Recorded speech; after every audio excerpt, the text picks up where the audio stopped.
Welcome, everyone. Welcome to this session.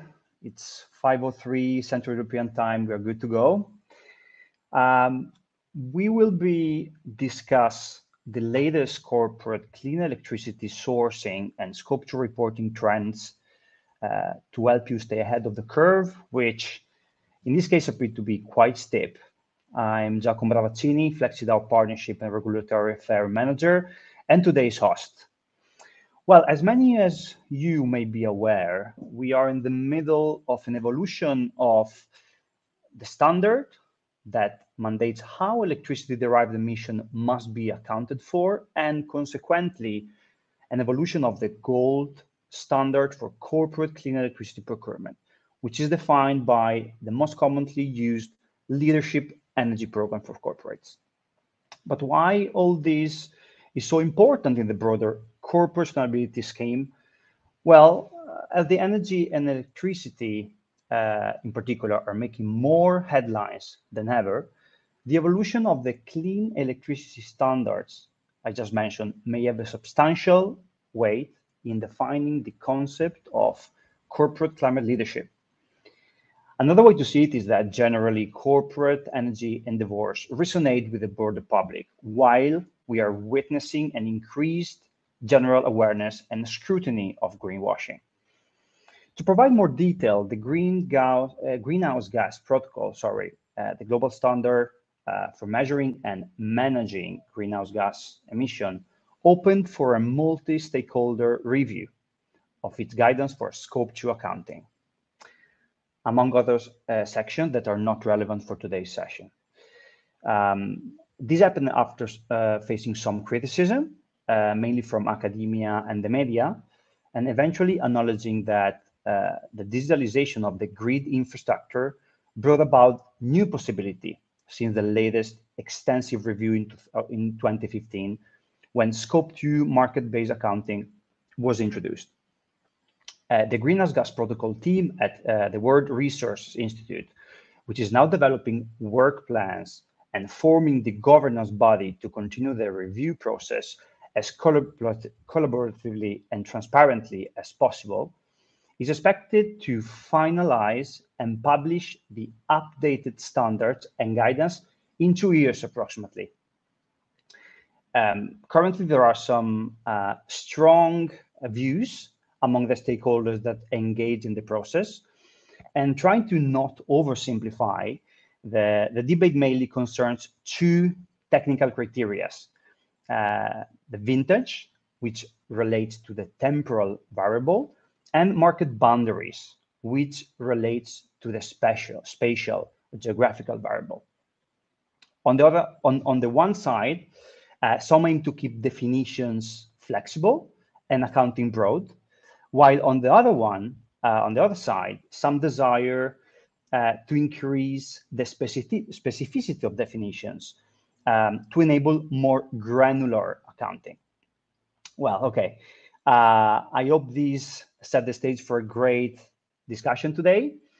So it's finally the time to introduce our guests.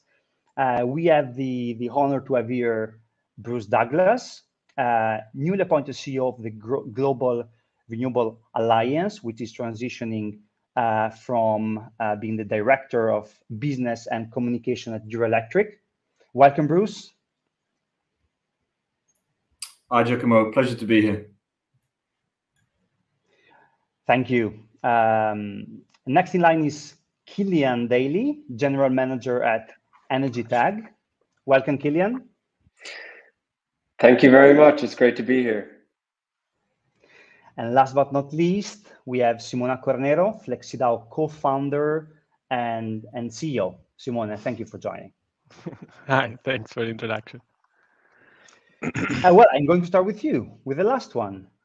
Simone, well, at FlexiDAO, we have recently launched an analytical report, right? Which was also featured in an article by the Wall Street Journal. So this report, just to set the stage, uses real-world corporate data to somehow assess the readiness of corporate clean electricity procurement strategy within a particular scenario, right, where the vintage and market boundaries criteria were to be stricter. Well, I'm hoping I'm not oversimplifying here, but please tell us what's this report about. So the stage is all yours. Yeah, thanks a lot. So yeah, before deep diving into the methodology and the study and the analysis that we did, I think it's very important because we already published this report and we have received several feedback, very interesting. There's just a couple of things that I want to highlight before having a deep dive. First of all, we didn't do this analysis with the objective of blaming or spotting wrongdoing or blaming anybody for greenwashing. We're absolutely aware that the companies that act today do it following today's guidelines. However, it is also clear, as we've just said, and we'll discuss more during this session, that today's guidelines will change. So we thought it's a very important question to ask: how are companies' targets and sustainability performance going to be affected if such rules change? And we'd say the first chapter of this analysis is, okay, let's look what will happen if they change towards a more granular carbon accounting approach. And again, I will explain. So again, we don't want to blame anyone. We actually want to help first movers that will be the ones more affected by these changes because they're already acting. What will happen, what risk might be involved, and how they can act to avoid these risks already today. And also, I think it's important to highlight that this is not a scientific paper. It's not being peer-reviewed. It's data that we collected through our tools and that we analyzed and put out there to share with all the transparency. We cannot share the names of the companies, obviously, but this is, again, I thought it was important to set the stage. So if we deep dive into what we actually analyzed in this report, as Giacomo said, there are three main rules or criteria that the greenhouse gas protocol, but also RE100, SBTi, etc., follow when defining market-based. Such rules are market boundaries, so where does the electricity production take place? The vintage, when in time it took place compared to the consumption, and the quality, which sets a different impact on creation of jobs or additionality, etc. Today, these three variables are defined in as a definition of what they are, but there's no definition of what is actually requested. If you look even at the RE100 technical criteria, they specifically say RE100 and the GHG protocol do not define vintage, for example. And there is a broad definition of market boundaries. So today it's not defined. It's usually accepted as same continent in Europe and North America, and usually accepted as same continent all in the rest of the world, but sometimes a bit more strict. And the vintage is also not defined. It says as close as possible, but the actual market best practice is within 1 year from the consumption. So, and quality criteria is not defined. So what we did is, okay, considering that these things are already in place, let's now research and assess what would happen if we would actually define them and make them stricter. So this is not, again, changing completely the protocol. It's just like adding a definition to this. And we said market boundaries, same grid region. With same grid region, we mean TSOs in Europe, ISOs in the US, and generally speaking, the same country in the rest of the world. With vintage, we mean same hour. And quality criteria, we haven't included any. Of course, additionality is a big topic, which is already included in RE100 technical criteria. We haven't included it mainly because if you want to know the age of the plant, you need to know where the plant is. So we think more or less for the scope of this analysis falls within the same grid region discussion. And that's why we haven't included it. So again, we compared these two. We ask companies what their consumption, their type of supply contracts, what supply contract they have, and if they know the origination, if they have any additionality requirements in it, etc. We collected 109 different responses to these questions, and this analysis shows what the result would be applying today's Scope 2 market-based with same continent as market boundary and same year as vintage, no quality criteria, versus same grid region, same hour, no additional quality criteria. So hoping that this introduction is clear enough, we want to go immediately into the first insight. And I think that the first insight is really very interesting because unlike many people might expect, time is not what creates the main gap. What we're actually seeing here is that, of course, the moment that you request market boundaries and you impose market boundaries in your accounting, of course, it means you need to know where it actually comes from, where the attributes you're buying comes from. Today, there are several tariffs that we call green tariff. RE100 calls this retail supplier tariff, but also unbundled certificates that very rarely actually disclose or very rarely include requirements of where the attributes and the GOs, the recs need to come from. So although these contracts guarantee a delivery of 100% renewable over a certain period of time in a certain geography, they don't provide any information to the consumer of where it actually comes from, because there's no commitment. They could come literally from anywhere.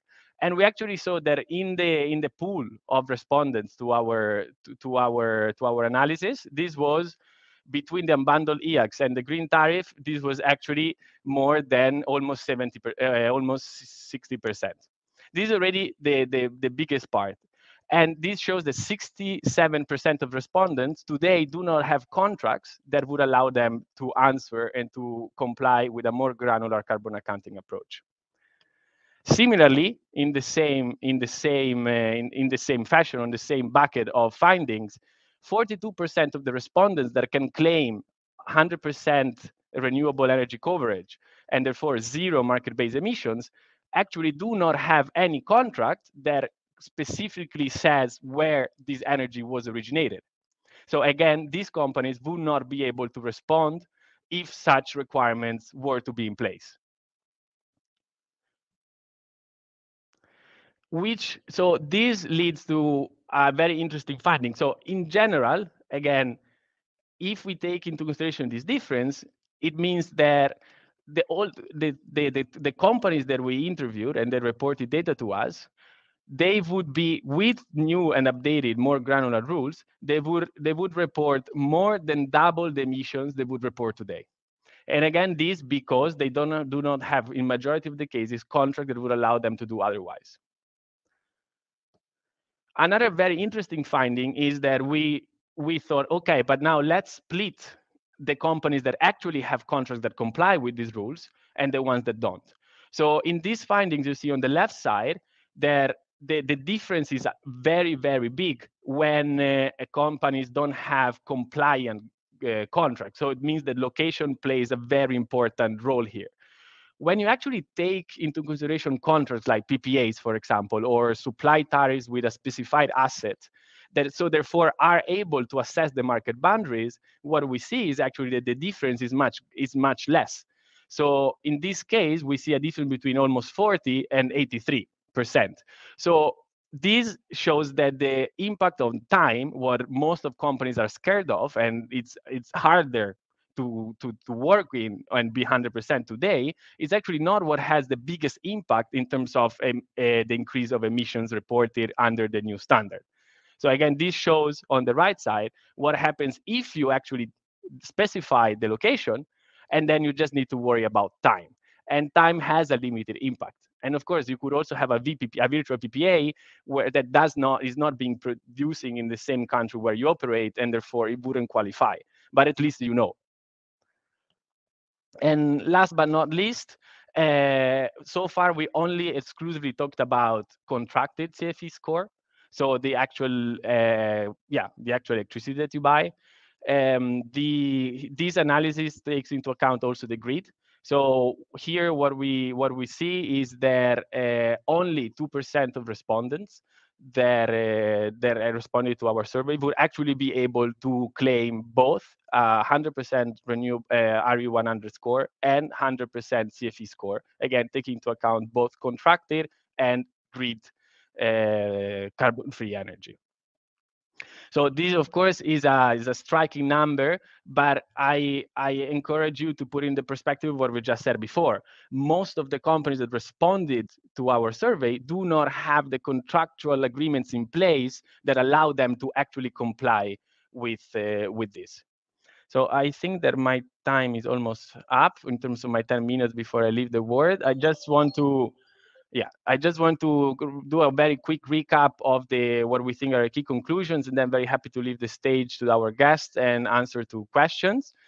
We are not blaming current claims. We are acknowledging that current claims are based on existing rules that were defined in 2015. If rules change, claims will change. And if more granular rules are implemented, claims will be at risk. Targets will be at risk. Performance will be at risk. There's a very considerable gap between the results in terms of market-based CO2 emissions if you do it with today's approach or if you do it with a granular approach that more closely define market boundaries and vintage.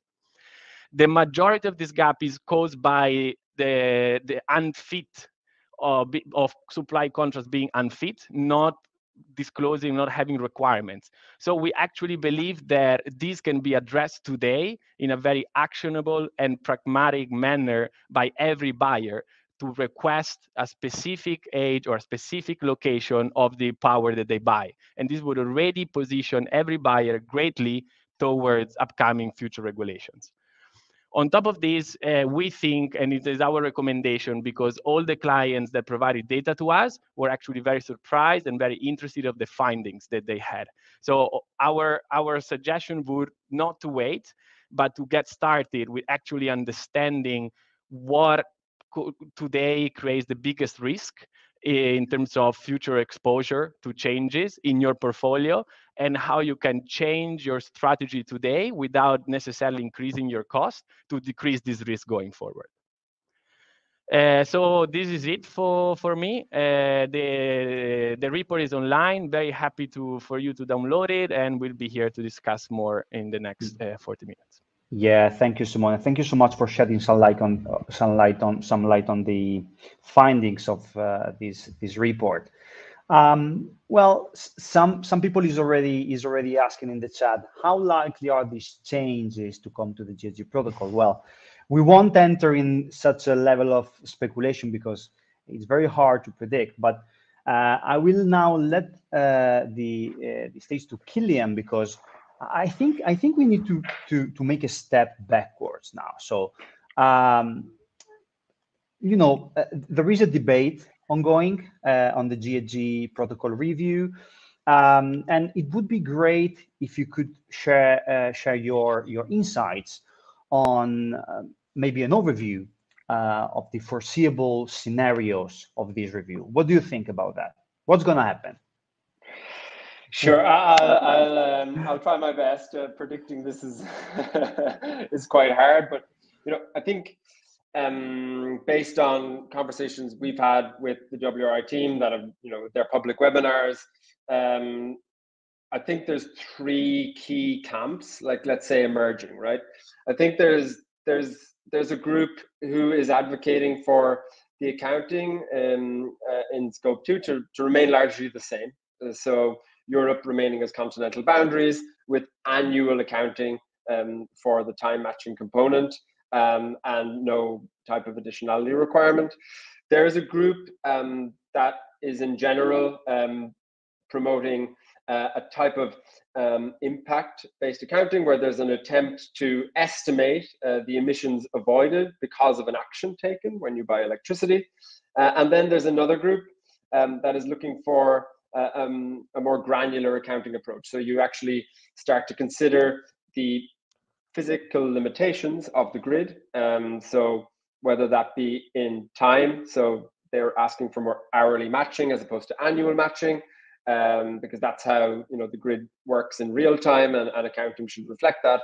And also, as was touched upon by Simone earlier on, to have a restriction in the geographical boundaries, so that you can claim to consume zero carbon electricity only if it's in the same grid as your consumption, and not from somewhere very, very far away with no interconnection. So they're the three groups that are forming. It's more, status quo, impact accounting, or granular accounting. That's, let's say, at least initially, where things could go in one of those three directions. It's very hard to say where. Maybe one comment I would make, I can't imagine the WRI would update their standards if they thought there was no real issues. This report, Wall Street Journal, Washington Post, many media now are covering this topic more and more. In my view as well, there is clearly a need to update. We've had this accounting for quite a while now. It's not accurate enough. So I think looking at, making sure there's robust evidence, behind any of the new approaches, that's going to be really, really important. Scientific studies from reputable institutions saying we need to go this way. I think that's a very, very key thing to keep in mind. Also, just a bit of common sense. I can explain to my parents that buying electricity from January and saying I consumed it in December, it just doesn't make sense unless that's stored. Buying electricity from Greece to consume it in Iceland, it also really doesn't kind of make sense. And it doesn't make sense because it can't really happen. So I think a bit of common sense and a bit more evidence, I think they'll be really, really important considerations, at least, as we pick and choose between these approaches. Yeah, that's great, Killian. You mentioned the need to present robust evidence, right? Can you maybe mention a couple of these studies? Because I know there are a couple of them around. Yeah, well, there's a lot of studies, and even within the studies, we need to think about, the quality of studies. So, in general, without getting into the weeds too much, when we think about, is this action good for the electricity system, for decarbonization? We get modelers, so energy system modelers, to do something called capacity expansion modeling, long-run capacity expansion modeling. It basically means they model or project the impact of that of whatever the buyer is doing for 10, 15 years. That type of modeling is done by a number of labs, and they've looked at 24/7. They've looked at more granular accounting, and basically they have found it to be very effective. So TU Berlin in Germany, Princeton University in the United States, the International Energy Agency have done modeling for India and Indonesia. The Florence School of Regulation has also done modeling for the German case. So there's actually quite a lot of evidence out there now. All of them conclude the same thing. More granularity is required to ensure a better reflection of the actual impact or outcome of a carbon accounting approach. Okay, so they're the studies that I think we need to look to first. Another really good data point is the European system operators. So they're the ones who are responsible for keeping the lights on. They're called ENSO-E, so that's their organization that brings together all 27 of them. And they've been really strong, have a public paper saying, we need more granular accounting. We need to think about time. We need to think about the grids when we basically adjudicate or reflect the impact of a corporate buyer or any electricity consumer. So I think there's some pretty good studies to look at first. I can drop a link into the chat in a minute with a full list of resources if that's helpful. Yeah, it would be great. Thank you so much, Killian. Bruce, let's try to move down the adoption chain and discuss how the Greenhouse Gas Protocol review may impact global voluntary corporate initiative related to clean electricity sourcing. For example, the Science Based Target Initiative, RE100. Off the back of the ongoing review, we are already witnessing some changes, in this organization, which are also trying to preserve their relevant position and credibility while maintaining high adoption rates. It is worth reminding also within a mandatory reporting landscape, as we know. Can you elaborate a bit on this trend, Bruce? Sure. Thanks, Giacomo. And thanks a lot for inviting me here to be on this webinar. I mean, first of all, great report. As always, good analysis. I mean, even considering, relatively small number of companies, it sheds a lot of light on the topic. And it's also extremely timely, obviously, with the Greenhouse Gas Protocol review. And before diving into the specifics of those voluntary initiatives on RE100 SBTI, I'd like to just say, what I've learned from the report. I mean, 3 really crucial pieces I think that I've taken away from it. First of all, more transparency in Scope 2 emissions is firstly important. Yeah, no doubt. I mean, it was mentioned by Simone and Killian. The accuracy, the decision-making improvements, credibility, and the climate impact it can have. So super important. The second that I took away is that it's possible. So granular market-based accounting can be done. Granular certificates, hourly matching, digitalization, FlexiDAO, obviously one of the leaders in that space, but it's possible. And finally, and really crucially, is that it's more and more inevitable that this is going to happen. There's a couple of mentions about regulation. So these forcing functions are coming. So in Europe, the Renewable Hydrogen Delegated Act includes hourly matching as the criteria. There's also the CSRD, so the Corporate Sustainability Reporting Directive. There's the SEC, the Securities and Exchange Commission in the US, all pointing in this direction. So we now see it as inevitable, and companies can future-proof themselves by moving in this direction. So those are the takeaways, just immediately. So as always, super valuable from FlexiDAO. On the specific question, Giacomo, coming back to that. Firstly, on RE100, I mean, I sit on the advisory committee of RE100 and have been for some years now. And let me just say first, it's an incredibly important voluntary initiative that they have. I mean, over 400, I think it's 412 companies, large energy users now committed to 100% renewable energy, and all heading to more and more and higher impact. So it's important what Simone said at the beginning, not to criticize those companies who are actually doing something already, but to highlight opportunities to do more in the future.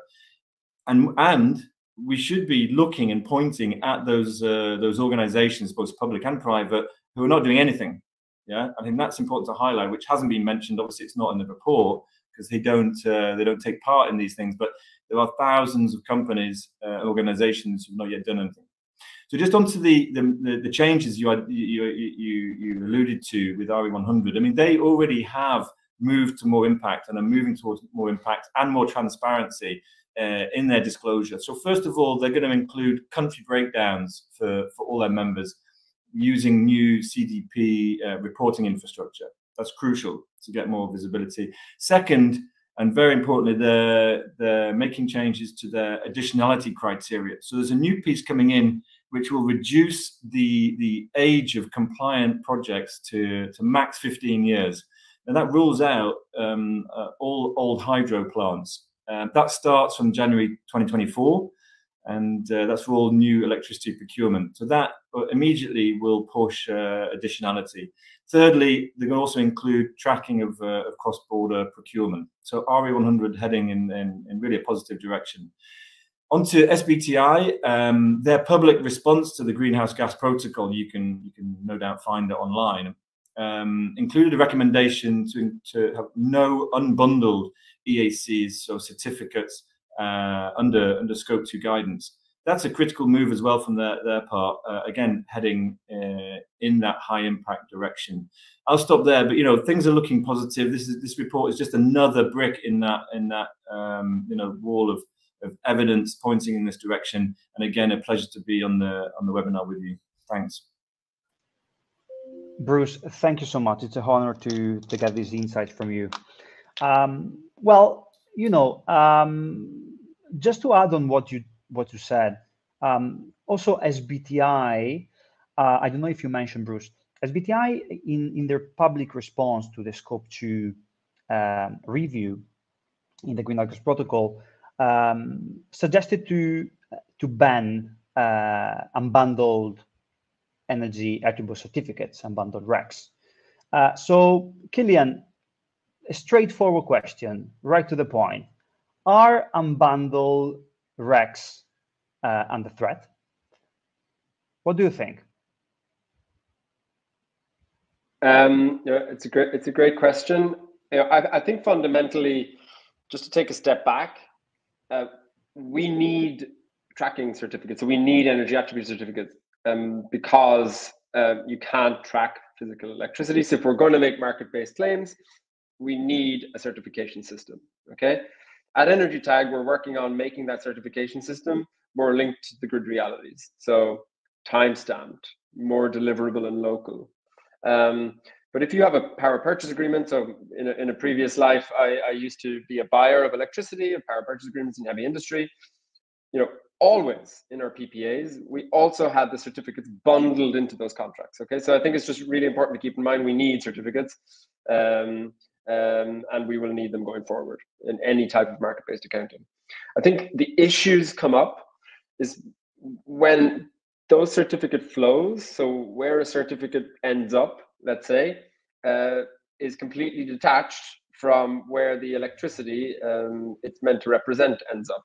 And that's why there has been criticism of unbundled certificates because of the market boundaries over which they're traded. Again, in Europe, it's any time of year, anywhere on the continent, where electricity without being stored certainly doesn't last for a year, and very little actually. So Europe's interconnection targets are 15% by 2030. So very little European electricity flows across borders. I don't think unbundled certificates are gone, but I think they do need to be reformed and changed. So certificates, much like electricity, should be traded within the same hour and on the same grid, as is mentioned already by Simone. And also there needs to be more of a role, obviously, going forward, and a continued role for long-term contracts also. So like PPAs, for example, will continue to play an important role, but we need trading. We need the flexibility to go from 90 to 100%. You can't just do that with long-term contracts. You need an ability to trade and have a bit of flexibility. And that's what electricity markets do for physical power. That's what unbundled certificates markets will do, what granular unbundled certificate markets will do for certificates, right? So in a sense, we need to rebundle certificates back into how electricity really works, right? And I think that's the key message there. The problem isn't the certificate itself. The problems come from how they're traded and how unbundled certificates are traded today. There's very little evidence that actually leads to a lot of more renewables. Yeah, thank you, Killian. Totally makes sense. It's not about the market-based instrument, about unbundled rec. It's about the technical criteria behind the regulates the use of the market-based instruments, right? Simone, do you have anything to add on this point? No, I think that Bruce said it very well, and I think it adds to his point that this is inevitable, and the RE100 is already going that direction. So I really invite everyone to go through the technical criteria. They will see vintage, they will see market boundaries, they will see a very extended definition of additionality, which is commissioning or repowering date limit in I think section 2.2. So these things will be a reality as of January 2024. And to make it very practical, UK, Poland, Bulgaria, Serbia, and a bunch of others are not included in the European market boundary. Yeah. So if you consume there and you have a virtual PPA with Spain, well, it will not count for RE100. And this will happen in 6 months, and who knows what will happen in a year. So it's very, very important to be, especially for first movers that invest a lot of resources and have a lot of credibility and brand at stake, to be aware of these changes and already include these in their decision making today. So yeah, I think there's a lot that can be said here. The best is go through the technical criteria of RE100. That is really and kind of a trailer into what is happening. And it's very likely that these recommendations will be then implemented by the greenhouse gas protocols, since RE100 and CDP and the GHG protocol work very close to each other. Yeah, thank you, Simone. Bruce, I come back to you. I mean, you during the last month you've been on a roadshow basically. So you signed in an MOU with IRENA. You were at the Bonn Climate Conference, Intersolar, and then a Power Summit in Brussels. So, I mean, there is no better person than you to tell our audience how to engage with this ecosystem, how to be on top of everything here, and to get ahead of the curve. Yeah, thanks for your comment. Yeah, it's been a super exciting month, I have to say, touching all technologies and diving deep into some of the, as you say, more progressive, such as this hourly matching. So specifically, how can people get engaged? And this is open for buyers, suppliers, third parties, and policymakers, may I add. At Eurelectric, and as you mentioned in my introduction, I'm actually transitioning from Eurelectric into this new organization, the Global Renewables Alliance.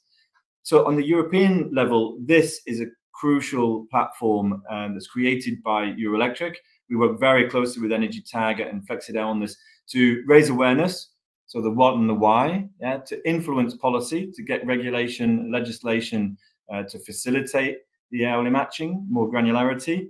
The third is the technical training, and in FlexiDAO, Giacomo, you're personally leading on this particular point, which is to guide and educate corporates when they've taken the decision to go down this path. And finally, the most important, but potentially the most difficult, is implementation. You're getting deals done.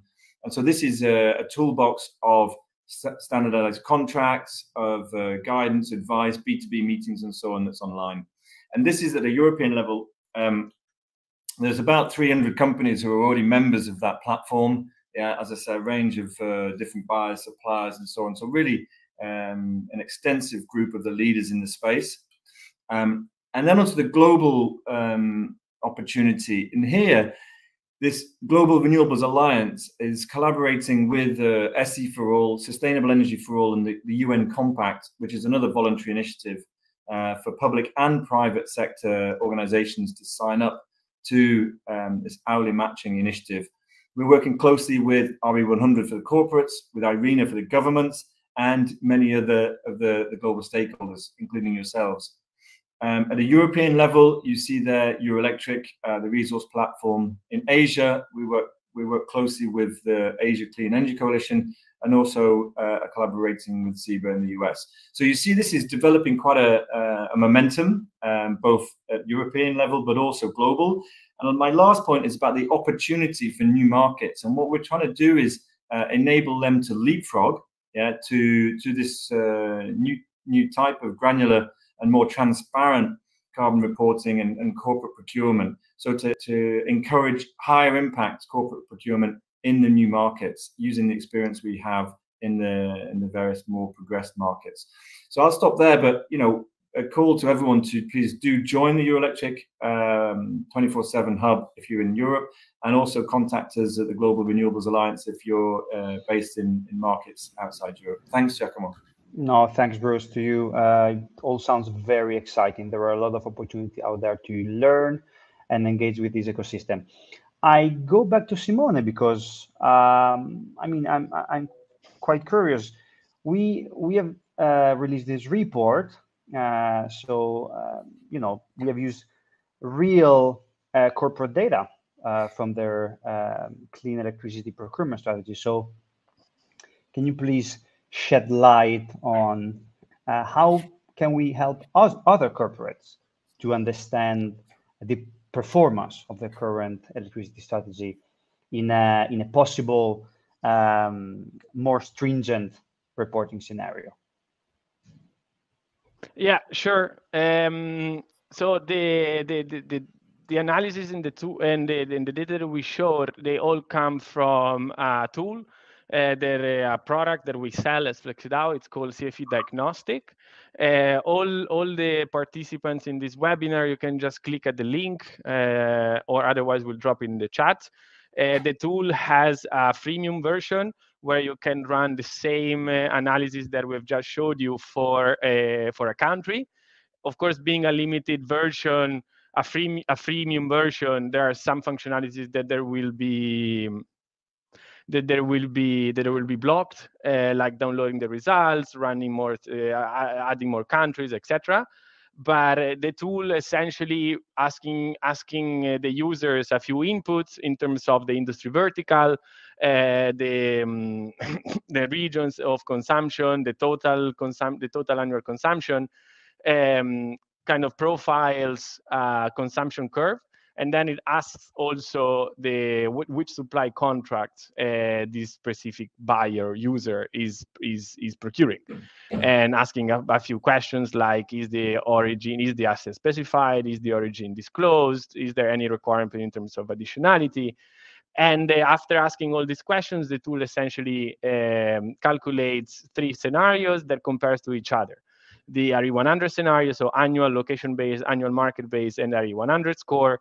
What we call the granular 24/7 scenario, so hourly location-based, hourly market-based. And again, I don't necessarily like the word hourly because it forgets about location. As we said, location is extremely important and is the most pragmatic and practical action that any corporate can take today.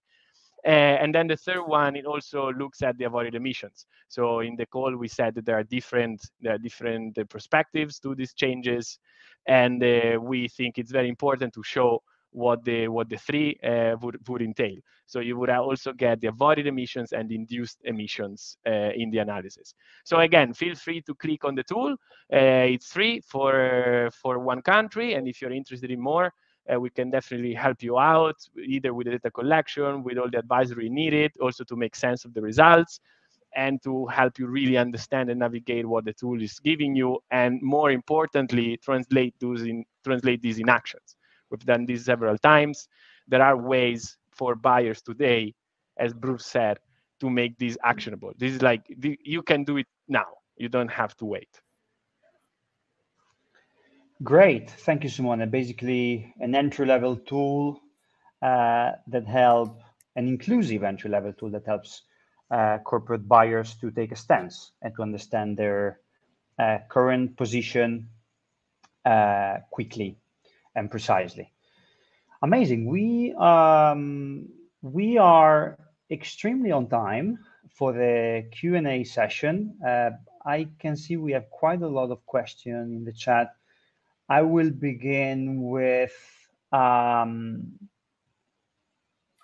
so someone is asking, we found that a lot of contracts of respondents were not compliant.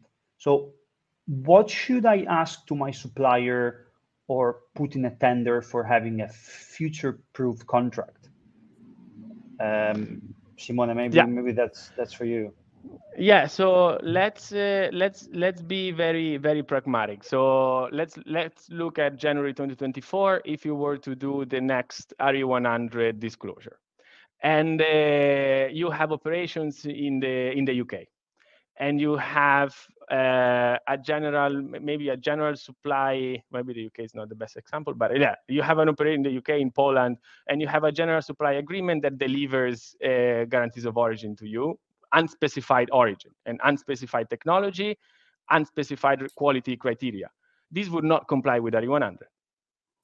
You would report it, RE100 would analyze it, and it would not verify it. So if you go through the 2022 market report for RE100, they actually disclose what companies claim and what RE100 could verify. And what RE100 can verify is lower. So what does it mean? It means that any tariff, you can add some additional requirements or look for suppliers that commit to deliver guarantees of origin or RECs that come from your same country.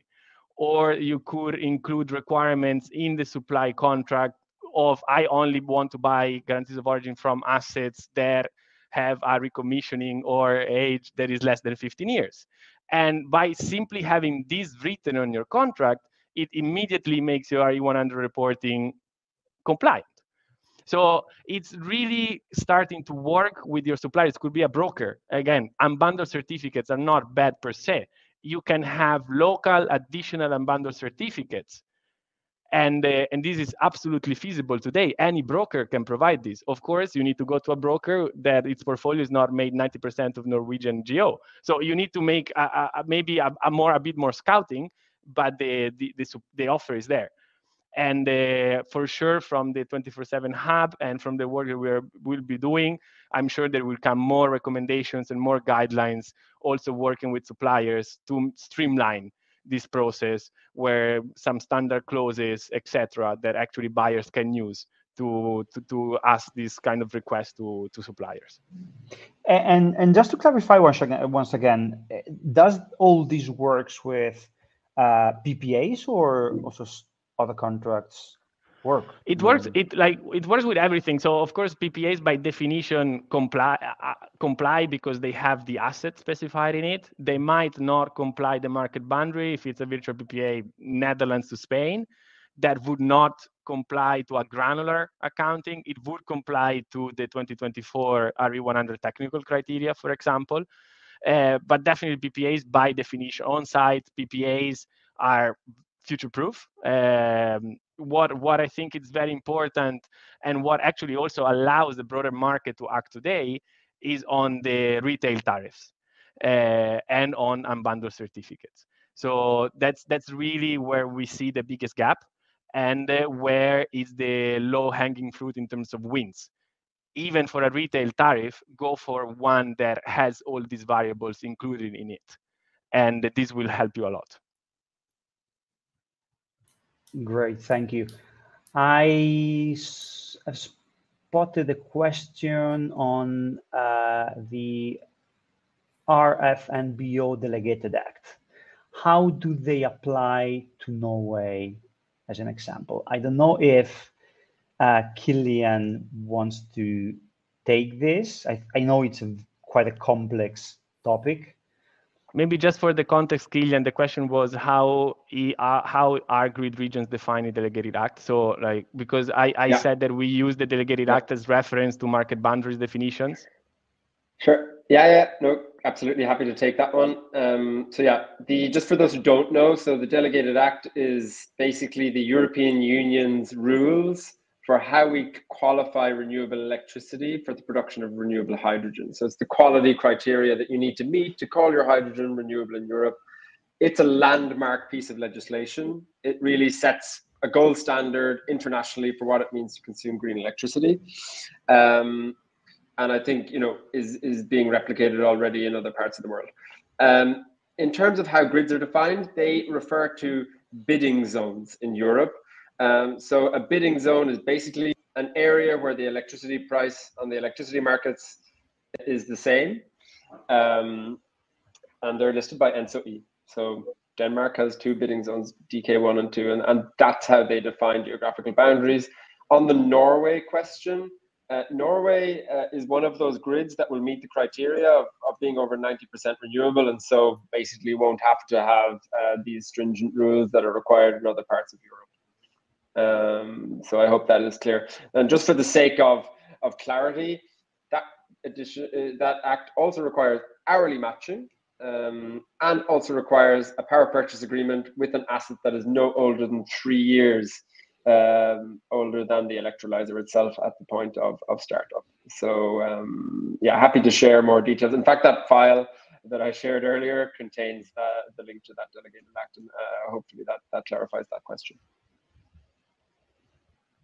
Yes, great. Thank you, Killian. I'm trying to check if there is any other question.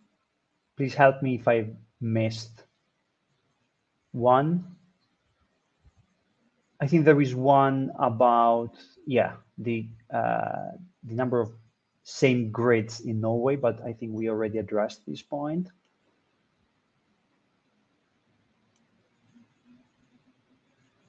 There's one about how it will be applied to China, the grid definition, Killian. I don't know if you want to take that one. Well, I don't know. I don't know if I should answer that, but the United States, definitely, there's different definitions. So you could look at the e-grid regions. So the IEA publishes a thing called e-grid. Type that in.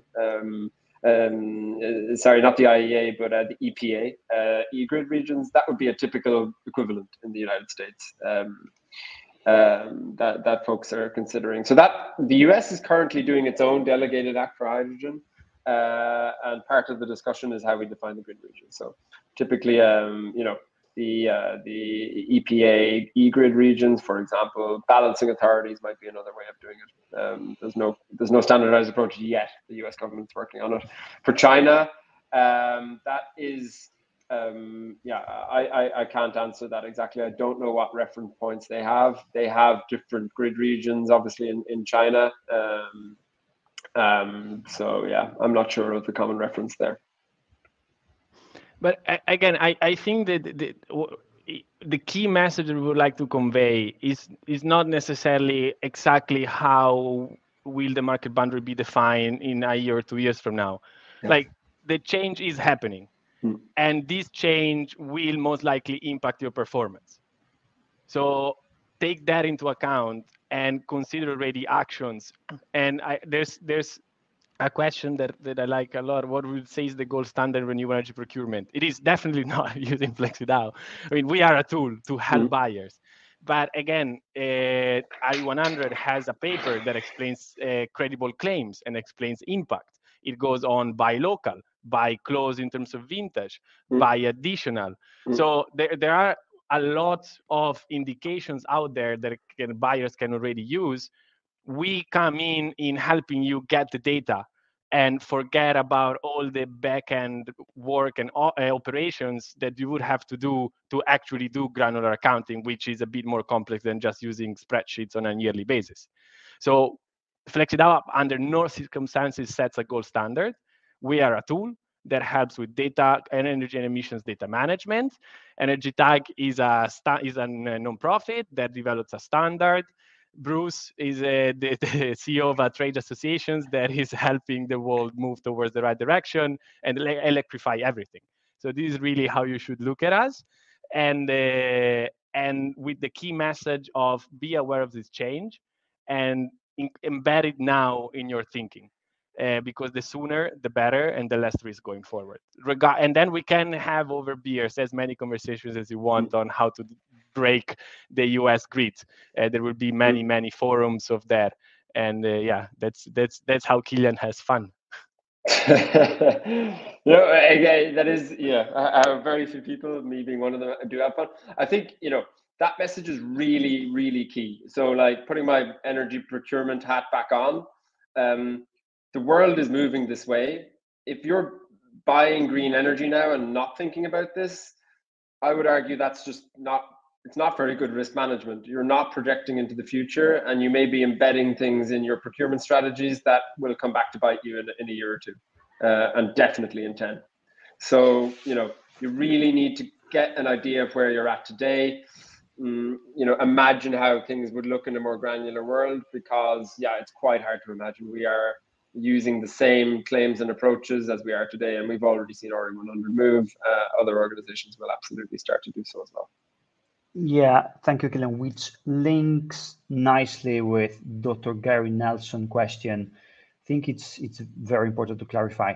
Is RE100 a competitor of 24/7 CFE? I don't know, maybe Bruce, Simone? Bruce is better than me. Well, no, absolutely not. Exactly. I think RE100 is an enabler. I mean, RE100 is a broad church. It welcomes all corporate renewable procurement strategies. That's the important piece. So, and aiming for 100% commitments from companies. So, all members of RE100 are able today to move in that direction towards hourly matching. And RE100 are certainly open to that. They do, of course, allow within their, within their accounting, the other types of procurement strategies. And as I said in my introduction, they're moving towards higher and higher impact. So they're a vital piece in this. So they're not present today, but they're a vital piece in corporate procurement generally, and also in higher impact corporate procurement. Definitely not a competitor, no. Great, thank you. Thank you, Bruce. I think it's time for a round of final remarks, guys. I don't know if you, Killian, wants to start, and then we can close the session.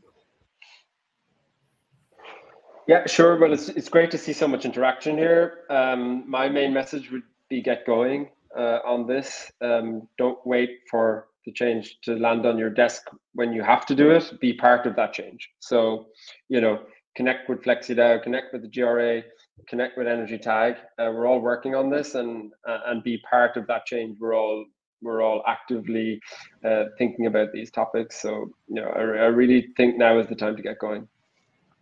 Be proactive, not reactive. That's key. Thank you, Killian. Bruce, please.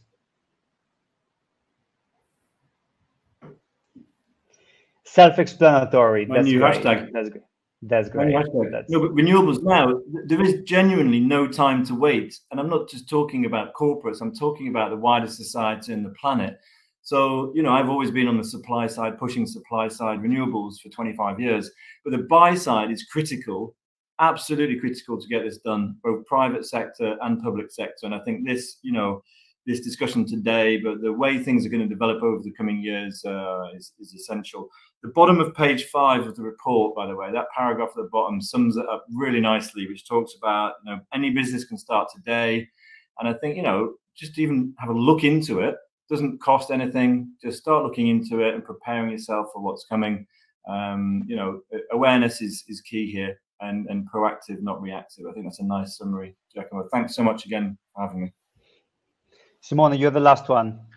You were the first one at the beginning. Now you're the last. Yeah, hard one after Bruce and Killian. But yeah, the only thing I can say is that you can use our tool to do what Bruce has just said, and with a simple download from your ERP, knowing your total billing volumes in terms of consumption.